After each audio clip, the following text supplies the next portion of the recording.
എനിക്ക് നല്ല ടെൻഷനുണ്ട്. അയ്യോ ഒരു മിനിറ്റ്. അച്ഛ PG എൻട്രൻസ് അല്ലേ, മനസ്സറിഞ്ഞ് ഒന്ന് പ്രാർത്ഥിച്ചേക്കണേ. പഠിച്ചത് മാത്രമേ വരുള്ളൂ മോളെ. അച്ഛനൊരു വഴി കണ്ടിട്ടുണ്ട്. KSFE ഈ നാടിന്റെ ധൈര്യം. ലോൺ എഴുതി തള്ളി എന്നുള്ളത് കൊണ്ട് ഞാൻ രക്ഷപ്പെട്ടു, കാശ് കൊടുക്കണ്ട എന്ന് വിചാരിക്കരുത്. എഴുതി തള്ളുക എന്ന് പറയുന്ന സാങ്കേതികമായ ഒരു പദം മാത്രമാണ്. ജപ്തി തടയാനൊന്നും അതിൻ്റെ അകത്ത് ഒരു തരത്തിലും പറ്റില്ല. ഈ സർഫേസി ആക്ട് വന്നതിന് ശേഷം എങ്ങനെയാണെന്ന് വെച്ചാൽ, ഒരു ലോൺ 3 മാസത്തിൽ കൂടുതൽ, ജനറലി 3 മാസത്തിൽ കൂടുതൽ ഡിഫോൾട്ട് ആയി കഴിഞ്ഞാൽ ബാങ്ക് ഒരു നോട്ടീസ് ഇയാൾക്ക് അയക്കും. സർഫേസി ആക്ടിൽ വൺസ് ഇതിൻ്റെ വണ്ടി റോൾ ചെയ്ത് തുടങ്ങിക്കഴിഞ്ഞാൽ പിന്നെ അതിൽ നിന്ന് പുറകോട്ട് പോകാൻ ഭയങ്കര ടഫാണ്. ഈ സർഫേസി ആക്ടിൻ്റെ കീഴിൽ വരുന്ന ഒരു ജപ്തികളെയും സംസ്ഥാന ഗവൺമെന്റിന് ഓവർ റൈഡ് ചെയ്യാൻ പറ്റില്ല. സാധാരണഗതിയിൽ നമ്മൾ വെക്കുന്ന സെക്യൂരിറ്റിയുടെ മുഴുവൻ ഒരു കാരണവശാലും നമുക്ക് ലോൺ തരില്ല. ജപ്തി ഒഴിവാക്കൽ നിയമം അല്ലാതെ ഏക കിടപ്പാട സംരക്ഷണ നിയമം, ജപ്തി ഒഴിവാകാതിരിക്കാനുള്ള നടപടിക്രമങ്ങൾ സംസ്ഥാന സർക്കാർ സ്വീകരിക്കുകയാണ് ചെയ്യുന്നത്. സർഫേസി ആക്ട് ആപ്ലിക്കബിൾ ആയിട്ട് ലോണിൽ ഈ ഏക കിടപ്പാട സംരക്ഷണ നിയമത്തിന് ആക്ട് ചെയ്യാൻ പറ്റില്ല. ഈ വായ്പ എടുത്ത് മുടക്കം വരുത്തി കഴിഞ്ഞാൽ പിന്നെ ബാങ്കിന്റെ അടുത്ത നടപടി എന്ന് പറയുന്നത് ജപ്തിയാണ്. ഈ ജപ്തിയുടെ ഒരു നടപടിക്രമങ്ങളും അതിന് നിയമങ്ങളൊക്കെ ഉണ്ടല്ലോ, ആ നിയമങ്ങളും അതിന്റെ നിയമവശങ്ങളും എന്തൊക്കെയാണ്? അത് 2002 നമുക്ക് ബാങ്കുകളുടെ ഈ കിട്ടാക്കടം അല്ലെങ്കിൽ ഇതുപോലെ NPA ആയി പോയതിൻ്റെ റിക്കവറിക്ക് വേണ്ടിയിട്ട് ഒരു നിയമം തന്നെ നമ്മുടെ നാട്ടിൽ പാസ്സായിട്ടുണ്ട്. സർഫേസി എന്ന് പറഞ്ഞിട്ടൊരു നിയമം പാസ്സായിട്ടുണ്ട്. ഈ നിയമത്തിന് മുമ്പ് എങ്ങനെയായിരുന്നു എന്ന് വെച്ചാൽ, ഒരു ലോൺ എടുത്ത് ഒരാൾ തിരിച്ചടച്ചില്ലെങ്കിൽ പിന്നെ ഇത് സിവിൽ വ്യവഹാരമാണ്. സിവിൽ കോർട്ടുകളിലൂടെ കയറി ഇറങ്ങി 8-10 കൊല്ലം എടുത്തിട്ട് അവസാനം ബാങ്കിന് അനുകൂലമായിട്ടൊരു ഓർഡർ കിട്ടി. അപ്പോൾ ഈ അസറ്റ് അക്വയർ ചെയ്യുകയും അത് വിറ്റ് ബാങ്കിൻ്റെ പണം വസൂലാക്കുകയും ചെയ്യുന്ന ഒരു രീതിയായിരുന്നു മുമ്പുണ്ടായിരുന്നത്. ഈ സർഫേസി ആക്ടിൻ്റെ ഒരു പ്രത്യേകത എന്താണെന്ന് വെച്ചാൽ, അതിന് പ്രൊസീജിയേഴ്സ് ഒത്തിരി പറഞ്ഞിട്ടുണ്ട്. പക്ഷെ ആ പ്രൊസീജിയറുകളിലൂടെ പോയി കഴിഞ്ഞാൽ ബാങ്കിനെ സംബന്ധിച്ച് ഒരുപാട് താമസം ഇല്ലാതെ തന്നെ, ഈ കോടതിയുടെ ഇടപെടലില്ലാതെ തന്നെ ഈ ലോൺ എടുത്തിട്ട് ഡിഫോൾട്ടർ ആയ ആളുടെ സെക്യൂരിറ്റി ആയിട്ട് വെച്ചിരിക്കുന്ന അസറ്റ് വിറ്റ് ബാങ്കിന് കിട്ടാനുള്ള പണം വസൂലാക്കി എടുക്കാൻ പറ്റും. അതാണ് കൃത്യമായിട്ട് പറഞ്ഞു കഴിഞ്ഞാൽ. അപ്പോൾ ഈ സർഫേസി ആക്ട് വന്നതിന് ശേഷം എങ്ങനെയാണെന്ന് വെച്ചാൽ, ഒരു ലോൺ 3 മാസത്തിൽ കൂടുതൽ, ജനറലി 3 മാസത്തിൽ കൂടുതൽ ഡിഫോൾട്ട് ആയി കഴിഞ്ഞാൽ ബാങ്ക് ഒരു നോട്ടീസ് ഇയാൾക്ക് അയക്കും. ഇത്ര രൂപ നിങ്ങൾ ഡിഫോൾട്ടാണ്, നടപടി എടുക്കാൻ പോകണമെന്ന് പറഞ്ഞ്. അപ്പോൾ സാധാരണ ഇതിൽ നമ്മുടെ നാട്ടിൽ കോടതിയോ പോലീസോ ഒരു നോട്ടീസ് അയച്ചാൽ മാത്രമേ നമുക്ക് പേടിയുള്ളൂ. അല്ലെങ്കിൽ ഇൻകം ടാക്സ് ഗവൺമെന്റിൽ നിന്ന് അല്ലെങ്കിൽ ഈ ബാങ്കിൽ നിന്നൊരു നോട്ടീസ് പറഞ്ഞതിനെ നമ്മൾ കാര്യമായിട്ട് എടുക്കണില്ല. അതിൻ്റെ റീസൺ എന്താണെന്ന് വെച്ചാൽ, പണ്ട് മുതൽ നമ്മൾ ഈ സർഫേസി ആക്ടിന് മുമ്പ് ഇത്തരത്തിലൊരു നോട്ടീസ് വന്നാലും പിന്നെ കോടതിയിൽ പോയി കോടതി വ്യവഹാരം എല്ലാം കഴിഞ്ഞ് കാലങ്ങൾ എടുക്കുമായിരുന്നു. അതിനിടയ്ക്ക് സെറ്റിൽ ചെയ്യാനുള്ള ഓപ്ഷൻസും കാര്യങ്ങളൊക്കെ. പക്ഷേ സർഫേസി ആക്ടിൽ വൺസ് ഇതിൻ്റെ വണ്ടി റോൾ ചെയ്ത് തുടങ്ങിക്കഴിഞ്ഞാൽ പിന്നെ അതിൽ നിന്ന് പുറകോട്ട് പോകാൻ ഭയങ്കര ടഫാണ്. അപ്പോൾ വൺസ് നമ്മൾ ഈ പറഞ്ഞ ആദ്യത്തെ നോട്ടീസ് കിട്ടിക്കഴിഞ്ഞാൽ വിത്തിൻ 60 days നമ്മൾ ഇതിന് റിപ്ലൈ കൊടുക്കണം ബാങ്കിന്. റിപ്ലൈ കൊടുക്കുന്നതിൻ്റെ അകത്ത് നമ്മൾ കൃത്യമായിട്ട് നമ്മൾക്ക് എന്തുകൊണ്ട് ഇത് തിരിച്ചടയ്ക്കാൻ പറ്റുന്നില്ല, അല്ലെങ്കിൽ നമ്മളുടെ ബുദ്ധിമുട്ടുകളെല്ലാം പറഞ്ഞ് അത് ബാങ്കിന് വേണമെങ്കിൽ കൺസിഡർ ചെയ്യാം, കൺസിഡർ ചെയ്യാതിരിക്കാം. അതിന് ഒരു നിശ്ചിത സമയത്തിനുള്ളിൽ ബാങ്ക് തിരിച്ച് നിങ്ങൾ പറഞ്ഞ ക്ലെയിംസ് അല്ലെങ്കിൽ നിങ്ങളുടെ അവലാതികൾ ഞങ്ങൾ കേൾക്കുന്നു എന്ന് പറഞ്ഞിട്ട് അക്സെപ്റ്റ് ചെയ്ത് റീസ്ട്രക്ചറിങ്ങിനോ അല്ലെങ്കിൽ അത്തരത്തിലുള്ള കാര്യങ്ങൾക്ക് ഒരളവിന് എന്തെങ്കിലും ഉള്ള ഒരു സാധ്യത ബാങ്ക് ഈ ലോൺ എടുത്തവർക്ക് കൊടുക്കുന്നു. ഇനി സാധിച്ചില്ലേ, ബാങ്കിന് ഒരു നമ്മളുടെ നിയമസഹായം അവിടെ സ്വീകരിക്കുക. അതായത് നിയമസഹായം എന്ന് പറഞ്ഞാൽ അത് ഈ ബാക്കിയുള്ള നടപടികളെ സംരക്ഷിക്കാൻ വേണ്ടി മാത്രമുള്ളതാണ്. നമ്മുടെ ജില്ലാ മജിസ്ട്രേറ്റിന്റെ അടുത്ത് ബാങ്ക് അപ്ലൈ ചെയ്യുന്നു, ഇങ്ങനെ ഇത് സർഫേസി ആക്ട് അനുസരിച്ചിട്ട് നമുക്കിത് ഇതിന്റെ തുടർ നടപടികൾ എടുക്കണം എന്ന് പറഞ്ഞു കഴിയുമ്പോഴത്തേക്കും ഈ മജിസ്ട്രേറ്റ് ഒരു അഡ്വക്കേറ്റ് കമ്മീഷനെ വയ്ക്കും. ഈ മജിസ്ട്രേറ്റിന്റെ മേൽനോട്ടത്തിൽ ഈ അഡ്വക്കേറ്റ് കമ്മീഷനും കൂടി ഇടപെട്ടിട്ട് ഈ ആളുകൾക്ക് ഒരു ഓപ്പർച്യൂണിറ്റി കൂടി കൊടുക്കും. അതിനുശേഷം സിംബോളിക് പൊസഷൻ എന്ന് പറഞ്ഞിട്ട് നമ്മളുടെ ഈ സെക്യൂരിറ്റി ആയിട്ടിരിക്കുന്ന വസ്തുക്കളുടെ മുകളിൽ ബാങ്ക് ഇത് ഞങ്ങൾ ഏറ്റെടുത്തിരിക്കുന്നു എന്ന് പറഞ്ഞിട്ടുള്ള ഒരു നോട്ടീസ് പതിപ്പിക്കും. അത് ഒരു ഇംഗ്ലീഷ് ന്യൂസ് പേപ്പറിലും ആ നാട്ടിലെ ലോക്കൽ ഭാഷയിലുള്ള ഒരു ന്യൂസ് പേപ്പറിലും അതിൻ്റെ ഈ അറിയിപ്പ് കൊടുക്കും. അതിനുശേഷം ഇത് അതിൻ്റെ ശരിക്കുള്ള ജപ്തി നടപടികളിലേക്ക് ബാങ്ക് കടക്കും. അപ്പോൾ പക്ഷേ ഇതിനെല്ലാം കൃത്യമായിട്ട് ടൈം ഫ്രെയിമും കാര്യങ്ങളും ഉണ്ട്. ഇതിന് ഓരോ സ്റ്റേജിലും നമ്മൾ കൃത്യമായിട്ട് ബാങ്കുമായിട്ട് കമ്മ്യൂണിക്കേറ്റ് ചെയ്യാതെ ഇതിനെ ഇഗ്നോർ ചെയ്ത് കളയാമെന്ന് വിചാരിച്ചാൽ നിയമത്തിൻ്റെ വഴിക്ക് പോവും. കാര്യങ്ങൾ നമ്മൾ വിചാരിക്കുന്നതിന് പുറത്ത് ആയിപ്പോവും എന്നുള്ളതാണ്. അവിടെ നമുക്ക് ഈ പ്രൊസീജിയറുകൾ, ഇതിൻ്റെ അകത്ത് ടൈം ലിമിറ്റുകളും ഈ നോട്ടീസും അങ്ങനത്തെ കാര്യങ്ങളിൽ ബാങ്ക് ചെയ്യേണ്ട കാര്യങ്ങൾ ചെയ്തിട്ടില്ല എന്നൊരു പരാതി നമുക്കുണ്ടെങ്കിൽ അതിന് DRT, ഡെറ്റ് റിക്കവറി ട്രിബ്യൂണലും ഡെറ്റ് റിക്കവറി അപ്പലേറ്റ് ട്രിബ്യൂണലും അതിൽ നമുക്ക് അല്ലെങ്കിൽ അവിടെ നിന്ന് പിന്നെ നമുക്ക് കോടതിയിലേക്കൊക്കെ മാറാൻ പറ്റും. പക്ഷെ ഈ ജപ്തി തടയാനൊന്നും അതിൻ്റെ അകത്ത് ഒരു തരത്തിലും പറ്റില്ല. ഈ പ്രൊസീജിയറുകൾ കീപ്പ് ചെയ്തിട്ടില്ല എന്ന് പറഞ്ഞ് മാത്രമേ നമുക്ക് ഈ പറഞ്ഞ സംവിധാനങ്ങളെ സമീപിക്കാൻ പറ്റുള്ളൂ എന്നുള്ളതാണ് അതിൻ്റെ അകത്തെ പ്രശ്നം. ഇതാണ് ജനറൽ. ഇതിൻ്റെ ഞാൻ ഓരോ ലൈൻ ബൈ ലൈൻ ആയിട്ടല്ല ഞാൻ പറഞ്ഞത്, ഇതാണ് അതിൻ്റെ ഒരു ഏകദേശ രൂപം എന്നാണ് ഞാൻ പറഞ്ഞത്. പക്ഷേ അതിലൊരു സംശയം ഉയരുന്നത്, ഇപ്പോൾ നമുക്ക് ഈ കഴിഞ്ഞ സമയങ്ങളിലുണ്ടായ കുറേയേറെ പ്രശ്നങ്ങളുണ്ട്. അതായത് പ്രകൃതി ദുരന്തങ്ങൾ ഉണ്ടായിട്ടുണ്ട്, അതുപോലെ തന്നെ കോവിഡ് പോലുള്ള പ്രശ്നങ്ങൾ ഉണ്ടായിട്ടുണ്ട്. ഈ ഘട്ടങ്ങളിലൊക്കെ ജനങ്ങളുടെ ബുദ്ധിമുട്ട് മാനിച്ച് സംസ്ഥാന സർക്കാർ ജപ്തി നടപടികൾ മരവിപ്പിച്ചിട്ടുണ്ട് പലപ്പോഴും. അതൊരു ബ്ലാങ്കറ്റ് ഓർഡറായിട്ട് തന്നെ ബാങ്കുകളുടെ ജപ്തി നടപടികൾ നിർത്തിവെക്കണമെന്നുള്ള ഒരു നിർദ്ദേശം സർക്കാർ കൊടുത്തിട്ടുണ്ട്. അത് ഇപ്പോൾ തുടരുകയുമാണ്. അങ്ങനെയെങ്കിൽ ഈ നിയമം ഇത്ര കർശനമാണ്, ജപ്തി നടപടികളിൽ നിന്ന് പിന്നോട്ട് പോകാൻ കഴിയില്ലെങ്കിൽ സർക്കാരിൻ്റെ ഈ ഉത്തരവ് എത്ര കാലം ഇങ്ങനെ മുന്നോട്ട് കൊണ്ടുപോകാൻ കഴിയും? രണ്ട് കാര്യങ്ങളുണ്ട്. ഒന്ന്, ഈ കോവിഡ് അല്ലെങ്കിൽ ദുരന്തങ്ങളൊക്കെ വരുന്ന സമയത്ത് ആസ് എ പോളിസി, ഗവൺമെന്റിന്റെ പോളിസിക്ക് അനുസരിച്ച് RBI അല്ലെങ്കിൽ RBI സ്വമേധയാ ഒരു മൊറട്ടോറിയം എന്നൊക്കെ പറഞ്ഞുള്ള രീതിയിൽ കുറച്ച് നാളത്തേക്ക് ലോൺ തിരിച്ചടയ്ക്കേണ്ട എന്നൊക്കെ പറഞ്ഞിട്ടുള്ള മൊറട്ടോറിയംസ് കൊടുക്കാറുണ്ട്. അതല്ലാതെ ഈ സർഫേസി ആക്ടിന്റെ കീഴിൽ വരുന്ന ഒരു ജപ്തികളെയും സംസ്ഥാന ഗവൺമെന്റിന് ഓവർറൈഡ് ചെയ്യാൻ പറ്റില്ല. സംസ്ഥാന ഗവൺമെന്റുകൾക്ക് അത് തടഞ്ഞ് വെക്കാൻ പറ്റില്ല. ഇപ്പോൾ ഞാൻ ശ്രീജിത്ത് ചോദിച്ചത് ഈ ജപ്തി ഒഴിവാക്കൽ നിയമം എന്നുള്ള പേരിൽ, സത്യത്തിൽ ജപ്തി ഒഴിവാക്കൽ നിയമം എന്നല്ല അതിൻ്റെ പേര്. അങ്ങനെ ഒരു നിയമം നമ്മുടെ സംസ്ഥാന സർക്കാർ പാസ്സാക്കിയതായിട്ട് ഒരു വാർത്ത, പക്ഷെ എൻ്റെ ബെസ്റ്റ് അണ്ടർസ്റ്റാൻഡിങ് അനുസരിച്ച് അങ്ങനെ ഒരു നിയമം പാസ്സായിട്ടില്ല, ബില്ല് പ്രപ്പോസ് ചെയ്തിട്ടുള്ളൂ. ഇനി അത് തന്നെ ജപ്തി ഒഴിവാക്കൽ നിയമം അല്ല, അത് ഏക കിടപ്പാട സംരക്ഷണ നിയമം. അതായത് ഒരേ ഒരു കിടപ്പാടമുള്ള ഒരാൾക്ക് അത് ജപ്തി ചെയ്യപ്പെട്ടു പോവാതിരിക്കാൻ വേണ്ടിയിട്ടുള്ള ഒരു സംരക്ഷണം ഗവൺമെന്റ് കൊടുക്കുന്നു. അവിടെയും ജപ്തി ഒഴിവാവുകയല്ല ചെയ്യണം. അതായത് ജപ്തി ഒഴിവാക്കാനുള്ള തുക സർക്കാർ കൊടുക്കുകയാണ്. ആ നിയമത്തിൽ പറയുന്ന അതനുസരിച്ച് ജപ്തി ഒഴിവാക്കാൻ വേണ്ടി ഒരു നിയമമല്ല, ജപ്തി ഒഴിവാകാതിരിക്കാനുള്ള നടപടിക്രമങ്ങൾ സംസ്ഥാന സർക്കാർ സ്വീകരിക്കുകയാണ് ചെയ്യണത്. പക്ഷെ അതിന് ഒരുപാട് കണ്ടീഷൻസ് ഉണ്ട്. ഒന്ന്, സർഫേസി ആക്ട് അനുസരിച്ചിട്ട് എടുത്ത ലോൺ ആയിരിക്കരുത്. സർഫേസി ആക്ട് ആപ്ലിക്കബിൾ ആയിട്ട ലോണിൽ ഈ ഏക കിടപ്പാട സംരക്ഷണ നിയമത്തിന് ആക്ട് ചെയ്യാൻ പറ്റില്ല. രണ്ടാമത്തത്, അയാളുടെ വാർഷിക വരുമാനം 3 ലക്ഷം രൂപയെ താഴെ ആയിരിക്കണം. അയാൾക്ക് ഒരേ ഒരു കിടപ്പാടമേ ഉണ്ടാവാൻ പാടുള്ളൂ. ഒന്നിൽ കൂടുതൽ കിടപ്പാടമുള്ള ആൾക്ക് ഈ നിയമത്തിന്റെ ആനുകൂല്യം ലഭിക്കില്ല. പിന്നെ ഉള്ളതെന്ന് പറഞ്ഞാൽ 5 ലക്ഷം രൂപയെ താഴെയുള്ള ലോണായിരുന്നു ഇരിക്കണം. 5 ലക്ഷം രൂപയ്ക്ക് മുകളിലുള്ള ലോണിന് ഇതിന്റെ സംരക്ഷണം കിട്ടില്ല. ഇനി 5 ലക്ഷം രൂപ താഴെയുള്ള ഈ ലോൺ പലിശയും പലിശയും എല്ലാം കൂടി ചേർത്തിട്ട് 10 ലക്ഷം രൂപയ്ക്ക് മുകളിലായാലും ഗവൺമെന്റ് അതിൽ ഈ പുതിയ നിയമം അനുസരിച്ച് ഗവൺമെന്റിന്റെ പ്രൊട്ടക്ഷൻ അതിൽ കിട്ടില്ല. അപ്പൊ അങ്ങനെ ഒത്തിരി ഒറ്റ നോട്ടത്തിൽ കേൾക്കുമ്പോൾ നല്ലതെന്ന് തോന്നുമെങ്കിലും വളരെയധികം കണ്ടീഷൻസ് കുത്തി നിറച്ചിട്ടുള്ള ഒരു നിയമമാണ്. ഞാൻ അതിന്റെ വിശദാംശങ്ങൾ നോക്കിയിട്ടില്ല, ഞാനിപ്പോൾ പറഞ്ഞതാണ് അതിൻ്റെ അകത്തൊരു ഏകദേശ രൂപം. അപ്പോൾ പാസ്സായാൽ തന്നെയും ഇത്തരം കണ്ടീഷൻസ് കഴിഞ്ഞത് എത്ര പേർക്ക് ഗുണപ്പെടും എന്നുള്ള കാര്യത്തിൽ എനിക്ക് നല്ല സംശയമുണ്ട്. പക്ഷെ മാത്രമല്ല, ഇത് ജെന്യുവിനായിട്ട്, അതായത് ഒരു ഹാർഡ്ഷിപ്പ്, ഇപ്പൊ നേരത്തെ ശ്രീത്ത് പറഞ്ഞ പോലെ ഒരു പ്രകൃതി ദുരന്തം അല്ലെങ്കിൽ ഒരു മഹാമാരി, ഒരു മരണം, ഒരു രോഗമൊക്കെ വന്നിട്ട് അടയ്ക്കാൻ പറ്റാതെ ഇൻകപ്പാസിറ്റേറ്റഡ് ആയി പോയ ആളുകൾക്ക് ഇതിന്റെ ബെനിഫിറ്റ് കിട്ടുള്ളൂ. അല്ലാതെ ലോൺ എടുത്തിട്ട് ഒന്നും നോക്കാതെ തിരിച്ചടയ്ക്കാതെ കിടന്ന് ഈ ജപ്തിയിലേക്ക് പോകുന്ന ഒരു കേസിലും ഈ നിയമം അനുസരിച്ച് സംരക്ഷണം കിട്ടില്ല. അപ്പോൾ ഈ നിയമം ജപ്തി സംരക്ഷണ നിയമമല്ല, ജപ്തി ഒഴിവാക്കൽ നിയമമല്ല, ഏക കിടപ്പാട സംരക്ഷണ നിയമമാണ്. അതിന് ഒത്തിരി കണ്ടീഷൻസ് ഉണ്ടെന്ന് ഓർക്കുക. വായ്പ എഴുതിത്തള്ളൽ എന്ന് കേട്ടിട്ടുണ്ട്. ഈ വായ്പ എഴുതി തള്ളിയാലും അതൊരു ബാധ്യതയായിട്ട് തുടരുമെന്ന് കേട്ടിട്ടുണ്ട്.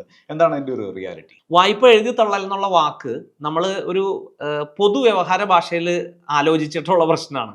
അതായത് നമ്മൾ പൊതുവെ വ്യക്തിപരമായിട്ട് ഇപ്പോൾ നമ്മൾ ഒരാളുടെ കയ്യിൽ നിന്ന് കടം വാങ്ങി അല്ലെങ്കിൽ കടം കൊടുത്തു, നമ്മളത് വേണ്ടെന്ന് വെച്ച് കഴിഞ്ഞാൽ നമ്മൾ എഴുതി തള്ളി, അല്ലെങ്കിൽ നമുക്ക് കൊടുത്തു തീർക്കാനുള്ളൊരു കടം അയാൾ നമ്മുടെ കയ്യിൽ നിന്ന് ചോദിക്കുന്നില്ല, ഇനി ചോദിക്കണില്ല എന്ന് വെച്ചാൽ നമ്മളത് എഴുതി തള്ളി, അങ്ങേരും എഴുതി തള്ളി. അതാണ് എഴുതി തള്ളുക എന്ന് പറഞ്ഞു കഴിഞ്ഞാൽ അതങ്ങ് ഉപേക്ഷിച്ചു എന്നുള്ളൊരു രീതിയാണ് നമ്മൾ മനസ്സിലാക്കുന്നത്. പക്ഷേ ബാങ്കിങ് ലാംഗ്വേജിൽ എഴുതി തള്ളുക എന്ന് പറഞ്ഞാൽ നിഷ്ക്രിയ ആസ്തി, നോൺ പെർഫോമിംഗ് അസറ്റ്സ് എന്നൊക്കെ നമ്മൾ ബാങ്കുമായിട്ട് ബന്ധപ്പെട്ട് എപ്പോഴും പത്രത്തിലൊക്കെ കാണാം. ബാങ്കിനെ സംബന്ധിച്ച് അതിൽ നിന്ന് വരുമാനം ഉണ്ടാക്കാത്ത അസറ്റുകൾ. ബാങ്കിന്റെ വരുമാനം എന്ന് പറഞ്ഞാൽ എന്താ? ലോൺ കൊടുക്കുന്നു, അതിന് ഇൻട്രസ്റ്റ് കിട്ടുക എന്നുള്ളതാണല്ലോ ബാങ്കിന്റെ വരുമാനം. ഒരു ലോൺ കൊടുത്തിട്ട് അതിൽ നിന്ന് ഇൻട്രസ്റ്റ് കിട്ടണില്ല, 3 മാസത്തിൽ കൂടുതൽ ഈ വാങ്ങിയ ആള്, കടം വാങ്ങിയ ആള് ഡിഫോൾട്ട് ആക്കി കഴിഞ്ഞാൽ അത് നോൺ പെർഫോമിംഗ് ആയി. പിന്നെ അതിന് പല കാറ്റഗറി ഉണ്ട്. ഇത്ര നാള് എന്ന് പറഞ്ഞിട്ട് അത് പല കാറ്റഗറിയിൽ നോൺ പെർഫോമിംഗ് ആണ്. വൺസ് നോൺ പെർഫോമിംഗ് ആയി കഴിഞ്ഞാൽ പിന്നെ അതിന്റെ ഏറ്റവും അവസാനത്തെ സ്റ്റേജ് എന്ന് പറയുന്നത് അത് മെയിൻ ബുക്സിൽ നിന്ന് മാറ്റി നിർത്തുക എന്നുള്ളതാണ്. നോൺ പെർഫോമിംഗ് അസറ്റുകളെ മെയിൻ ബുക്സിൽ നിന്ന് മാറ്റി നിർത്തി അത് വേറെ റിക്കവറിക്ക് വേണ്ടിയിട്ട് മാറ്റും. അപ്പോൾ ഒരു കാരണവശാലും നമ്മളൊരു ലോൺ എടുത്ത് അതിന് അഗേൻസ്റ്റ് സെക്യൂരിറ്റി ഒക്കെ കൊടുത്തിട്ടുണ്ടെങ്കിൽ ആ സെക്യൂരിറ്റി വിറ്റ് ബാങ്കിന്റെ കടം വിട്ടും പരമാവധി. അതായത് ചിലപ്പോൾ ഒരു പക്ഷേ ബാങ്കിന് കിട്ടാനുള്ള തുക മുഴുവൻ ചിലപ്പോൾ അതിൽ നിന്ന് കിട്ടിക്കൊള്ളണമെന്നില്ലെങ്കിൽ പോലും സെക്യൂരിറ്റി കംപ്ലീറ്റ് ആയിട്ട് ലിക്വിഡേറ്റ് ചെയ്ത് ബാങ്കിന്റെ കടം വീട്ടുക എന്നുള്ളൊരു സിസ്റ്റമാണുള്ളത്. അതിന് സർഫേസി ആക്ട് ഒക്കെ പോലെയുള്ള കാര്യങ്ങൾ ബാങ്കിനെ ഒരു പരിധിയില്ലാതെ സഹായിക്കുന്നുണ്ട്. അപ്പോൾ ആ ഒരു സാഹചര്യത്തിൽ ഒരു കാരണവശാലും ലോൺ എഴുതി തള്ളി എന്നുള്ളത് കൊണ്ട് ഞാൻ രക്ഷപ്പെട്ടു, കാശ് കൊടുക്കണ്ട എന്ന് വിചാരിക്കരുത്. എഴുതി തള്ളുക എന്ന് പറയുന്ന സാങ്കേതികമായ ഒരു പദം മാത്രമാണ്. നമ്മളുടെ കയ്യിൽ നിന്ന് കിട്ടേണ്ട തുക മുഴുവനായിട്ടും വാങ്ങാൻ പറ്റിയില്ലെങ്കിൽ പോലും കിട്ടാവുന്നതിൻ്റെ പരമാവധി ബാങ്ക് പിടിച്ചെടുക്കും. അത് തന്നെയാണ് ജപ്തി എന്നൊക്കെ പറയുന്ന നടപടി ഉള്ളത്. അപ്പോൾ എഴുതി തള്ളലിനെ നമ്മൾ വെറും എഴുതി തള്ളലായിട്ട് കാണരുത്, അതൊരു സാങ്കേതിക പദമാണ് എന്നുള്ളത് മനസ്സിലാക്കുക. നമ്മളൊരു ലോൺ എടുക്കാൻ ചെല്ലുമ്പോൾ ബാങ്കുകൾ രാജകീയമായിട്ടാണ് സ്വീകരിക്കുക എന്ന് പറഞ്ഞു കേട്ടിട്ടുണ്ട്. നമുക്കറിയാവുന്നതാണ്. അതിനുശേഷം തിരിച്ചടവിൻ്റെ സമയത്ത് അവരുടെ സമീപനം മാറും. അതുപോലെ തന്നെ കുത്തകകളോട് മൃദു സമീപനവും സാധാരണക്കാരോട് കർക്കശ സമീപനവും സ്വീകരിക്കുന്നതായും ഈ ജനങ്ങൾ പറഞ്ഞു കേൾക്കാറുണ്ട്. എന്താണ് അക്കാര്യത്തിലുള്ളൊരു അഭിപ്രായം? ഈ പറഞ്ഞ കാര്യം ഒരു പൊതുജനത്തിന്റെ ഭാഗം എന്നുള്ള നിലയിൽ എനിക്കും പലപ്പോഴും തോന്നിയിട്ടുള്ളൊരു കാര്യമാണ്. പക്ഷെ നമ്മൾ ഈ ബാങ്കുകളുമായിട്ട് അടുത്ത് ഇടപഴകുന്ന സമയത്താണ് ഒന്നാമത്തെ കാര്യം പറയാം. ഒന്നാമത്തെ ആക്ഷേപം എന്ന് പറയുന്നത്, അല്ലെങ്കിൽ അതിൻ്റെ അകത്ത് പറഞ്ഞത്, ലോൺ എടുക്കാൻ ചെല്ലുമ്പോൾ രാജകീയമായ സ്വീകരണം കിട്ടുന്നു, അതിനുശേഷം ശത്രുതാപരമായ ഒരു സമീപനം, അല്ലെ, ഡിഫോൾട്ടർ ആയി കഴിയുമ്പോൾ ശത്രുതാപരമായ ഒരു സമീപനം എന്നുള്ളതാണ്. അതിൻ്റെ ഒരു പ്രശ്നം എന്താണെന്ന് വെച്ചാൽ, നമ്മൾ ബാങ്കിൽ ചെന്ന് ഡീൽ ചെയ്യുന്ന ആൾക്കാർ എന്ന് പറയുന്നത് ഒരു ലോൺ ഓഫീസർ ആയിരിക്കും, അല്ലെങ്കിൽ ബാങ്ക് മാനേജർ ആയിരിക്കും, അല്ലെങ്കിൽ നമ്മളുടെ അടുത്തേക്ക് ഇങ്ങോട്ട് വന്നിട്ടായിരിക്കും അവർ നമുക്ക് ലോൺ തരാം എന്ന് പറയുന്നത്. അപ്പോൾ ആ ഒരു സാഹചര്യത്തിൽ അവരെ സംബന്ധിച്ച് ടാർജറ്റ്, അവരുടെ സെയിൽ ടാർജറ്റ് മീറ്റ് ചെയ്യാന്നുള്ളൊരു പ്രശ്നം അവർക്കുണ്ട്. അപ്പോൾ അതുകൊണ്ട് അവരെപ്പോഴും നമ്മളുടെ അടുത്ത് നമ്മളെ രാജാവായിട്ടും അവർ സെർവൻ്റായിട്ടും നിന്നിട്ട് തന്നെയായിരിക്കും ചെയ്യണത്. പക്ഷേ ആ സിറ്റുവേഷനിൽ നമ്മൾ ആലോചിക്കേണ്ട ഒരു കാര്യം, നമ്മളുടെ മുമ്പിൽ ചില്ലുകൂടിലിരിക്കുന്ന, ഫുൾ ടൈം AC ഇരിക്കുന്ന, വളരെ ഭംഗിയായി ഡ്രസ്സ് ധരിച്ച് വളരെ ആഡംബരത്തിൽ ജീവിക്കുന്നത് നമ്മൾക്ക് തോന്നുന്ന ഈ ബാങ്ക് മാനേജേഴ്സും ബാങ്ക് ഓഫീസേഴ്സും, ഇവർ ഈ ഒരു സിസ്റ്റത്തിൻ്റെ RBI മുതൽ ഇങ്ങോട്ട് വിവിധ ബാങ്കുകൾ അതിൻ്റെ ഹൈറാർക്കിയുടെ ഏറ്റവും താഴ്ത്തിരിക്കുന്ന, അല്ലെങ്കിൽ ഏറ്റവും താഴത്തിൻ്റെ 1 ലെവലിൻ്റെയോ 2 ലെവലിൻ്റെയോ മുകളിലിരിക്കുന്ന ആൾക്കാരാണ്. അവർക്കായിട്ട് ഇതിൻ്റെ അകത്ത് ഒരു ഡിസിഷനും എടുക്കാൻ പറ്റില്ല. ഇപ്പോൾ ലോണിൻ്റെ ഒക്കെ കേസിൽ വളരെ ചെറിയ ലോണുകളാണ് ഒരു മാനേജറുടെ ഡിസ്ക്രിപ്ഷനിൽ നമുക്ക് തരാൻ പറ്റുന്നത്. ബാക്കി മുഴുവൻ ബാങ്കിൻ്റെ ഹയറപ്സിൽ, പ്രോസസിംഗ് ഓഫീസുകളിലും റീജിയണൽ ഓഫീസുകളിലും ബോർഡിലും ഒക്കെ ആയിട്ടാണ് ഈ ലോണുകൾ സാങ്ഷൻ ആക്കപ്പെടുന്നത്. അപ്പോൾ നമ്മൾ ഈ ലോണിന് നമ്മൾ ഇദ്ദേഹത്തിനെ അപ്രോച്ച് ചെയ്തു, ഇദ്ദേഹം നമ്മൾ ലോൺ ഫെസിലിറ്റേറ്റ് ചെയ്തു, ലോൺ നമുക്ക് പാസ്സാക്കി തന്നു എന്നൊക്കെ പറയുന്ന സമയത്ത് ഇതിൻ്റെ പിന്നിൽ നടക്കുന്ന കാര്യങ്ങൾ നമ്മൾ മനസ്സിലാക്കണില്ല. ഇതിൻ്റെ ഹയറപ്സിലാണ് ഇതിൻ്റെ തീരുമാനങ്ങളെല്ലാം എടുക്കുന്നത് എന്ന് പറഞ്ഞ പോലെ തന്നെ വൺസ് നമ്മൾ ഡിഫോൾട്ടർ ആയി കഴിഞ്ഞാൽ ഈ മാനേജർക്ക് അല്ലെങ്കിൽ ഈ ഓഫീസർക്ക് നമുക്ക് അനുകൂലമായിട്ട് ഒന്നും ചെയ്യാൻ നിവൃത്തിയില്ല. കാരണം അദ്ദേഹത്തിന് ഇതിൽ അധികാരങ്ങളില്ല എന്നുള്ളതാണ്. ഇവൻ ലോൺ ഡിഫോൾട്ടർ ആയി കഴിഞ്ഞ് കഴിഞ്ഞാൽ ഇദ്ദേഹത്തിന്റെ പരിധിക്ക് അകത്ത് നിൽക്കുന്ന ലോണിൽ പോലും അദ്ദേഹത്തിന് തീരുമാനം എടുക്കാൻ പറ്റില്ല. ഹയറപ്സിൽ നിന്നുള്ള അപ്രൂവൽ ഇല്ലാതെ ഒരു രൂപ പോലും, ഒരു പൈസ പോലും നമുക്ക് കുറച്ച് തരാനോ ടേംസിൽ മാറ്റം വരുത്തി തരാനോ ഈ ബാങ്ക് മാനേജർക്ക് പറ്റില്ല. അപ്പോൾ നമ്മളെപ്പോഴും ഈ ബാങ്ക് മാനേജർ എന്തോ ഭയങ്കര പവർഫുൾ ആയിട്ടുള്ള ഒരാളാണ് എന്നുള്ളൊരു തോന്നലാണ് ആളുകൾ ഈ ഒരു ആക്ഷേപം പറയുന്നത്. ഇനി രണ്ടാമത്തെ ക്വസ്റ്റ്യൻ, ഈ കുറച്ചധികം ഹൈ നെറ്റ്വർത്ത് ഇൻഡിവിജ്വൽസിന് ബാങ്ക് അനുകൂലമായി നിൽക്കുന്നു, അല്ലാത്തവരോട് ശത്രുതാപരമായ സമീപനം സ്വീകരിക്കുന്നു എന്നുള്ളതാണ്.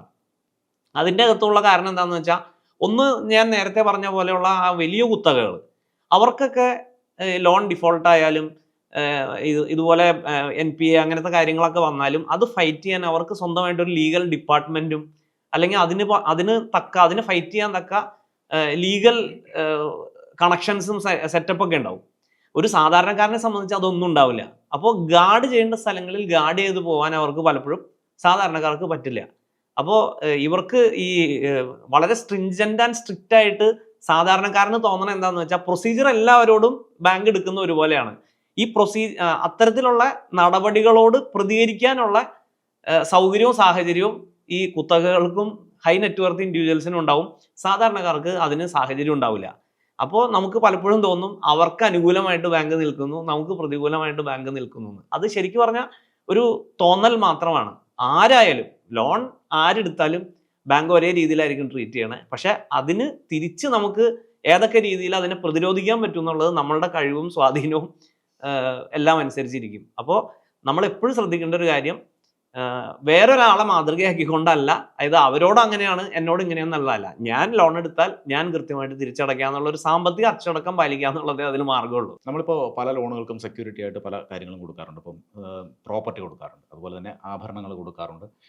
നമ്മൾ ഈ സെക്യൂരിറ്റി ആയിട്ട് കൊടുക്കുന്ന ആ ഒരു വസ്തുവിൻ്റെ പൂർണ്ണ മൂല്യത്തിൽ തന്നെ നമുക്ക് ആ ലോൺ അവർ തരാറുണ്ടോ?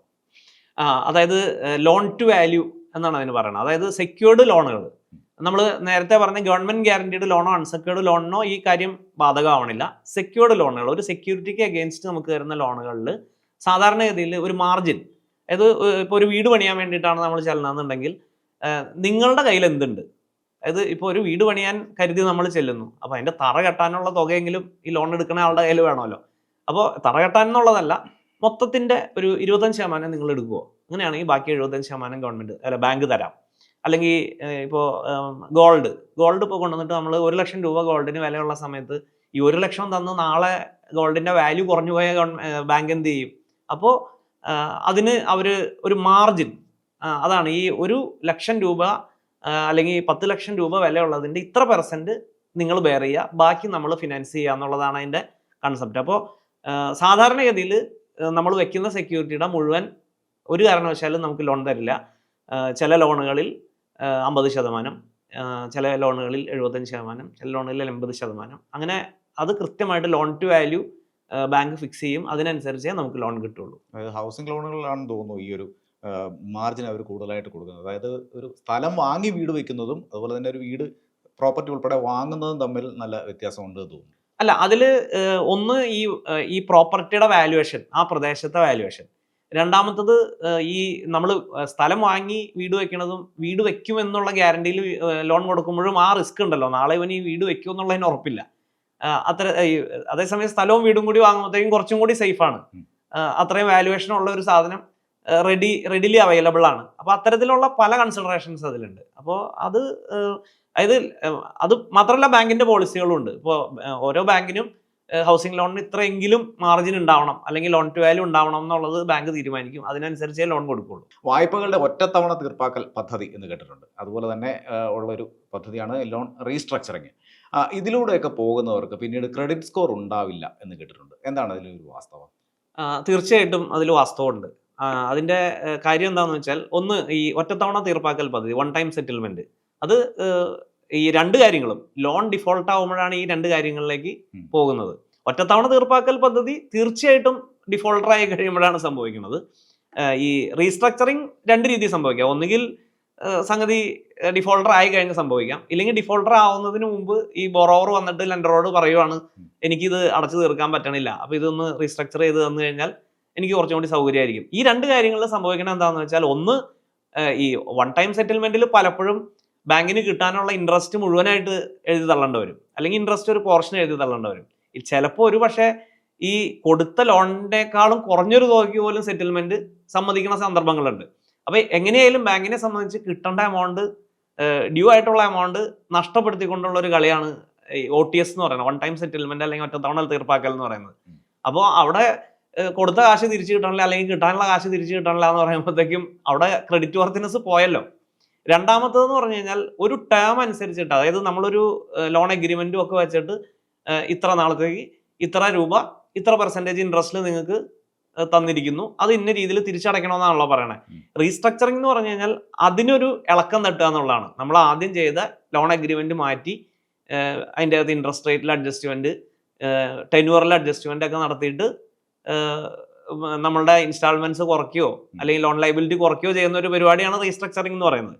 അവിടെയും സംഭവിക്കുന്നത് ബാങ്ക് ഇതിനെ ബേസ് ചെയ്തിട്ടാണല്ലോ അവരുടെ പ്ലാനിങ് പോകുന്നത്. അതിനെ ഒരു ശരിക്കും പറഞ്ഞു കഴിഞ്ഞാൽ തകിടം മറിക്കുന്ന പരിപാടിയാണ് ഈ റീസ്ട്രക്ചറിങ് എന്ന് പറയുന്നത്. അപ്പോൾ ഈ രണ്ട് കാര്യങ്ങളിലും ക്രെഡിറ്റ് വർത്തിനെസിന്റെ കുറവ് കാര്യമായിട്ടുണ്ട്. അപ്പോൾ ഓട്ടോമാറ്റിക്കലി ഈ കാര്യങ്ങൾ വെച്ചിട്ടാണല്ലോ ക്രെഡിറ്റ് സ്കോർ ഉണ്ടാക്കുന്നത്. അപ്പോൾ ഓട്ടോമാറ്റിക്കലി ക്രെഡിറ്റ് സ്കോർ കുറഞ്ഞു പോകും. ക്രെഡിറ്റ് സ്കോർ കുറയുന്ന ഒരാളെ സംബന്ധിച്ച് ആ ക്രെഡിറ്റ് ഹിസ്റ്ററി എടുത്തു കഴിയുമ്പോഴത്തേക്ക്, സിബിലിന്റെ റിപ്പോർട്ട് അല്ലെങ്കിൽ ക്രെഡിറ്റ് റിപ്പോർട്ട് എടുത്തു കഴിയുമ്പോഴത്തേക്ക് അതിൻ്റെ അത് കൃത്യം പറഞ്ഞിട്ടുണ്ടാവും ഇയാൾ എടുത്ത ഒരു ലോൺ ഇങ്ങനെ റീസ്ട്രക്ചർ ചെയ്തിട്ടുണ്ട്, അല്ലെങ്കിൽ ഡിഫോൾട്ടറായിട്ട് 1 ടൈം സെറ്റിൽമെന്റ് ആക്കിയിട്ടുണ്ട്. അപ്പോൾ ഓട്ടോമാറ്റിക്കലി പുതിയൊരു ലോൺ കൊടുക്കാൻ തീരുമാനിക്കുന്ന ഒരാൾ കൊടുക്കില്ല. അതാണ് അതിൻ്റെ അത് സംഭവിക്കുന്നത്. ഈ EMI-യും അതുപോലെ തന്നെ പലിശയും ഒക്കെ തീരുമാനിക്കുന്നത് ക്രെഡിറ്റ് സ്കോറിന്റെ അടിസ്ഥാനത്തിലാണെന്ന് കേട്ടിട്ടുണ്ട്. അതിലെന്ത് മാത്രം വാസ്തവമുണ്ട്? അല്ല, ക്രെഡിറ്റ് സ്കോറിന് അതിൽ എന്തെങ്കിലും റോൾ ഉണ്ടോ എന്ന് ചോദിച്ചാൽ ഡയറക്റ്റ് റോളില്ല. അതായത് വലിയ ക്രെഡിറ്റ് സ്കോർ ഉള്ള ഒരാൾക്ക് EMI കുറച്ച് കിട്ടുക അല്ലെങ്കിൽ EMI കൂട്ടി കിട്ടുക, അദ്ദേഹത്തിന്റെ ഇഷ്ടത്തിനനുസരിച്ച് EMI ഫ്ലെക്സിബിൾ ആവുക, അല്ലെങ്കിൽ നമുക്ക് ഫേവറബിൾ ആയിട്ടുള്ള ഒരു ഇൻട്രസ്റ്റ് റേറ്റ് കിട്ടുക എന്ന് പറയുന്നത് സ്വാഭാവികമായിട്ടും സിബിൽ സ്കോറുമായിട്ട് അതിന് ബന്ധമില്ല. സിബിൽ സ്കോർ സഹായിക്കും ഈ പറഞ്ഞ കാര്യങ്ങളിൽ. EMI അതായത് ഇൻട്രസ്റ്റ് റേറ്റ്, നല്ല സിബിൽ സ്കോർ ഉള്ള ഒരാളെ സംബന്ധിച്ച് ബാങ്കിന് അതിന്റെ സ്പ്രെഡ് സാധാരണ ഒരു ഫിക്സഡ് ഇൻട്രസ്റ്റ് റേറ്റ് പ്രോഡക്റ്റ് ആണെന്നുണ്ടെങ്കിൽ അവിടെ കാര്യമായ ഒരു ചേഞ്ചും വരില്ല. കാരണം ആ ബാങ്കിന്റെ പോളിസി അനുസരിച്ച് അത്രയും രൂപയായിരിക്കും ആ പ്രോഡക്റ്റിന്റെ ഇൻട്രസ്റ്റ് റേറ്റ്. അതേസമയം ഫ്ലോട്ടിംഗ് ഇൻട്രസ്റ്റ് റേറ്റ് ഉള്ള കേസുകളിൽ നമ്മുടെ ഈ RBI പ്രഖ്യാപിക്കുന്ന റീപ്പോ നിരക്കുകളും ബാങ്കിന്റെ ഒരു കോസ്റ്റ് സ്പ്രെഡും കൂടി ചേർത്ത് കഴിയുമ്പോഴത്തേക്കും വരുന്ന ഒരു തുക, ഒരു പെർസെൻറ്റേജ് ആയിരിക്കും ഇൻട്രസ്റ്റ് പെർസെൻറ്റേജ്. അവിടെ ഒരു പക്ഷേ ഈ ബോറോവറുടെ ക്രെഡിറ്റ് വർത്തിനെസ്സും എല്ലാം കൂടി നോക്കിയിട്ട് ചിലപ്പോൾ ഒരു പക്ഷേ അവിടെ ആ ഒരു സ്പ്രെഡ് എന്ന് പറഞ്ഞല്ലോ, അതായത് റീപ്പോയുടെ പുറത്ത് ബാങ്ക് അപ്ലൈ ചെയ്യണ ഒരു അഡീഷണൽ ഇൻട്രസ്റ്റ്, അത് ചിലപ്പോൾ ഒരു പക്ഷേ ബാങ്കിന് ചെറിയ രീതിയിലൊക്കെ അങ്ങോട്ടും ഇങ്ങോട്ടും മാറ്റാനുള്ള ഒരു പോളിസി ബാങ്കിന് ഉണ്ടാവും. അങ്ങനെയുള്ള സിറ്റുവേഷനിൽ ഇൻട്രസ്റ്റ് റേറ്റിൽ അഡ്ജസ്റ്റ്മെന്റ് കിട്ടും.